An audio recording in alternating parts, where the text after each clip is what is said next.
Morning. All right, morning. Morning. Okay, good morning, first of all. So here's what we've got. James Cook is expected to practice today. I'll start there. We signed Trey Herndon and released Matt Sokol. Appreciate everything Matt did. Really good person, player as well. Again, the reminder of the business here, business side of things. From an injury report standpoint, we've got Sed Van Pran, Max, Alec Anderson, Khalil, Curtis Samuel, Shaq Thompson, Tyler Bass, Tyler Grable, all will miss practice today in full. And then Derek Forrest will do special teams and individual, and then we'll see from there what he can do. Same with Daquan Hardy, special teams and individual. He will not have contact today, dealing with a shoulder. Derek Forrest dealing with an ankle. Limited will be Cole, Taylor Rapp, and Caden Prather. I think that should cover most of them. Time's yours. Clarify on James. Have you had, like, what do you say expected? Have you had conversations with him that lead you to think he's practicing today? Like, has anything changed? I would say so. I would say so that things have changed, Elena, with, and yes, we've had conversations with James, good conversations, as I've mentioned before, and the information that we're getting is that he is moving in the direction of practicing today. So, we'll see in a few minutes here, but that's the information we've gotten. So. Is that from James himself, just to clarify that? I don't think it's necessary to get into the weeds on it, but the most important thing is that he is expected to practice, and I'm rather confident that that's going to happen. Sean, with Cole returning today on a limited basis, you spoke a little bit last week about the challenge of not having Taylor and Cole out there a lot together. Where do you assess that, that position, because time on task for those two guys is pretty important? Yeah, it's huge, Jay. It really is. I mean, to be a good defense, you've got to have that component of good safety play, and not anything against the guys who have been out there. I think they've been playing well, quite honestly, DeMar and the other guys that have been back there. And let's not forget DeMar, played quite extensively last year for us, so we have a lot of confidence in him. That said, when we're just focusing in on Taylor and Cole, that continuity together is important. Cole's been out there. T-Rap's been out there quite a bit.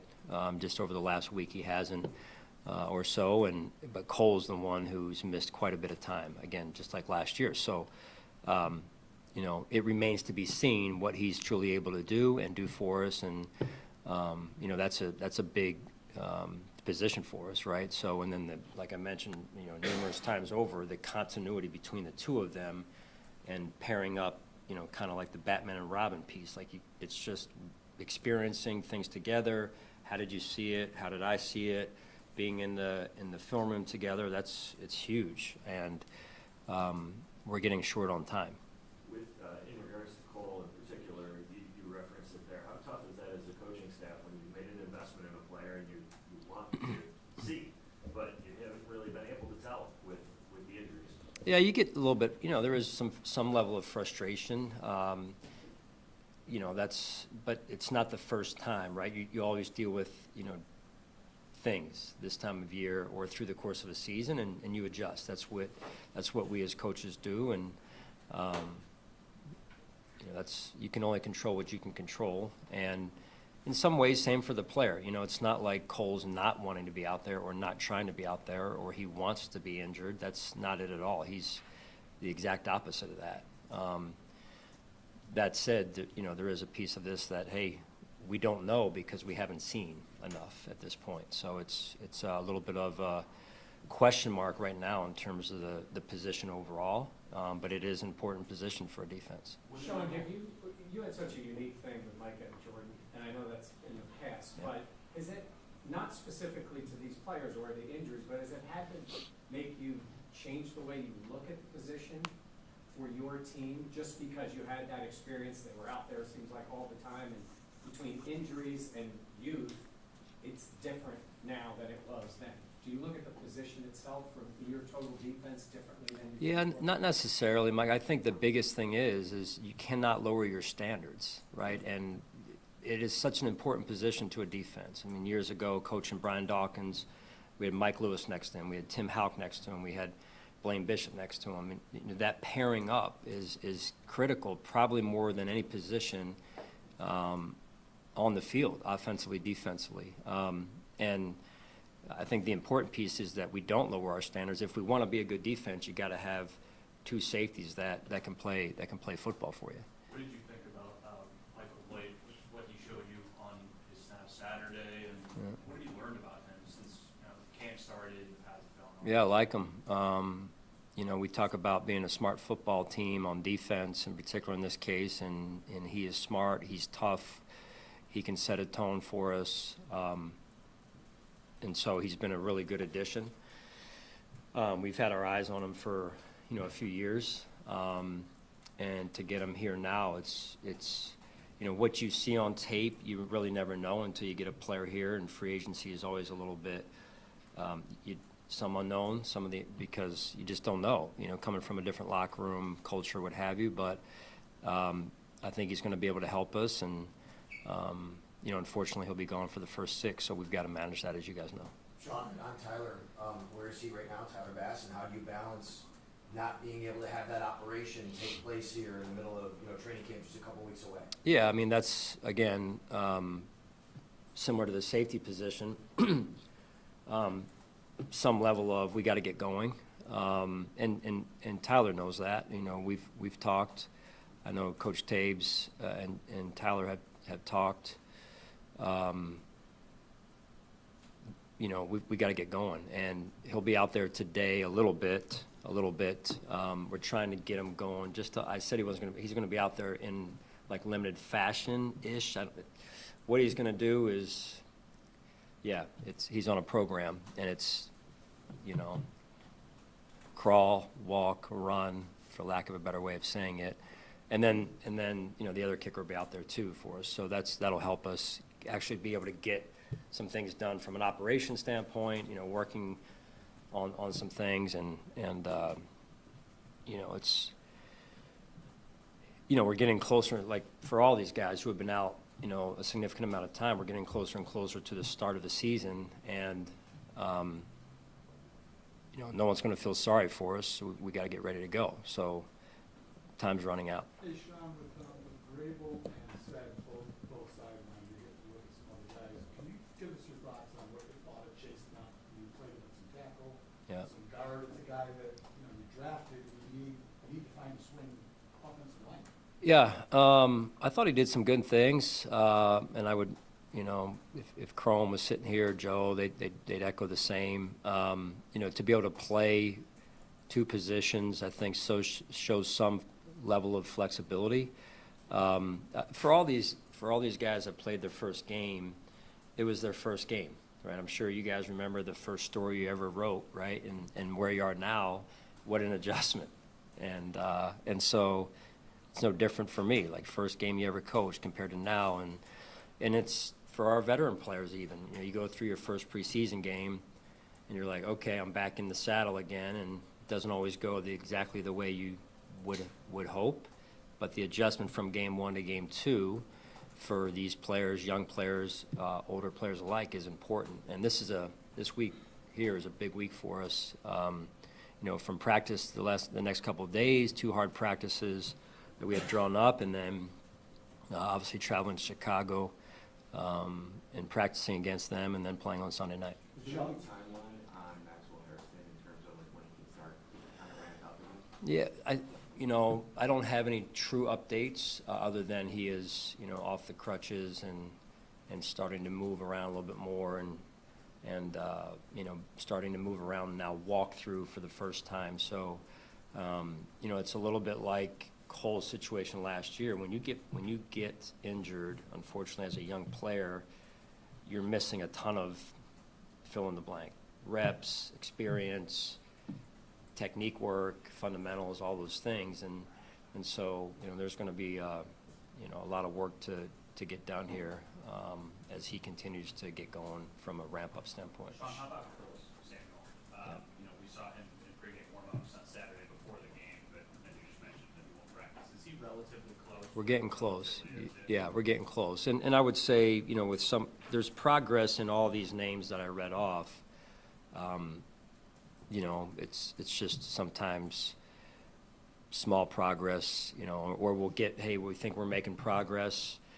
And then all of a sudden it's, well, we tried to run him, not Curtis in this case, but we tried to run him, and he could only get to 75% before he felt pain, so we got to back him off. And so that's some of the, you know, the trainers are doing a good job. They're trying to push it, and then they feel the pain, so we got to come down a little bit, you know. So it's kind of the ebb and flow of returning a player to play, just trying to do it smart, you know, because big picture-wise, you never want to get a player out there too early and then they re-injure, and now you got a bigger problem on your hands. So like in Cole's situation, or in this case Curtis's, he's, you know, we've been waiting some time, and we want to continue to be smart, although, you know, I'm getting anxious to get them both back and get them out there. So With joint practice coming up, is there any thought that starting your with who again? Pearson? We have not had those specific conversations. Due to the timeline, there may be a conversation that needs to be had at some point. Right now, we have not visited that. With the joint practice coming up at the end of the week, is there a couple of things that you guys go into that looking for specifically from your team? Well, I think it's really good, Josh, for love being back in this room. Love it. The AC kicks on The- that. Yeah, and some other things that go on in this room. But yeah, so one of the things I think is really good about the joint practice experience is, you know, our young players, but same with anyone on our roster, you get a chance to get into a intense, highly competitive environment. It's not a game, but it's about as close to a game as you could get. And so that experience is invaluable, right? And seeing how our players, you know, that'll be the first look for us to see, okay, here's, you know, I think someone mentioned Chase, right? Here's Chase in game one. How does he look in Friday's practice against the Bears? And then how does he look in the game? I mean, that's 2 periods of time where we're going to hopefully see growth and him kind of getting more comfortable. Not that in the first year you ever get too comfortable, but it's growth and development opportunities, and getting these guys to like, oh, this is what it is. They have the skill. It's, can they make that adjustment? When you have the skill, it's really about how much experience can we get them in a short amount of time. Sean, the joint practices aren't new, but it seems like they're more consistent or consistently happening. Is the league getting better at getting what you want out of them, making them more efficient? Well, you know, I've heard some things. It's a hard answer for me to say holistically how it's affecting the league. For us, I feel like it's been very valuable the years that we've been able to do it. I heard some things, you know, about some of the joint practices that have gone on, and I think that's where it spills over into some stuff that you really don't, you know, some excess you really don't want. But our goal when we practice together with a team is to make our team better with another environment like I already talked about. The other stuff that goes on, I think, is what the league's trying to get rid of, and honestly, it's a waste of time. Sean, what did you see from Cam Lewis and the role you gave him in the game? Cam Lewis, yeah, I mean, you know, Cam's an important piece for us. He plays a lot of different positions, wears a lot of different hats, you know, played safety primarily for us in the game the other day. And again, I think like when Cam's lived a tough football life because of not only his journey, which has been awesome to watch unfold, but also when you're playing and expected to play more than one position, it takes time to, okay, where do you want me to play this week? You know, and then within the middle of a game, he's, boom, you're over here. It's kind of like, I guess in some way like the life of a backup quarterback. You don't get all the snaps, but you're expected to perform when your number's called. So that's not easy, but he's figured out how to really kind of carve out a role for himself in that regard. Sean, I know it's early in the week, but will Josh or the starters play in Sunday night's game? We'll see. I'm not there yet on it. I just want to, we got a big practice today to get through, and then tomorrow, and then as a staff, we'll talk about it some more at that point in time. Coach, you talked about Taylor Rapp and Cole Bishop missing out on some of those important snaps, but in your linebacking unit, you've got Terrell Bernard and Matt Maloney, who had some valuable time together. I think they only played less than 10 games together when Matt Maloney was healthy. Yeah. How valuable has it been to see them on the field throughout the almost entire training camp? Yeah, it's important. I mean, TB's though missed, I don't know, a week or plus, you know, so, and then Matt missed some time last year. So again, continuity, consistency, experience together, we could use it, and we need it. You know, we want to be a good defense and play good football overall as a team. You got to have that. That availability piece is real because it breeds trust more than anything, and that's an important piece for us. Hey, Sean, more placing lines as you start getting in closer to establishing a home base position. Yeah.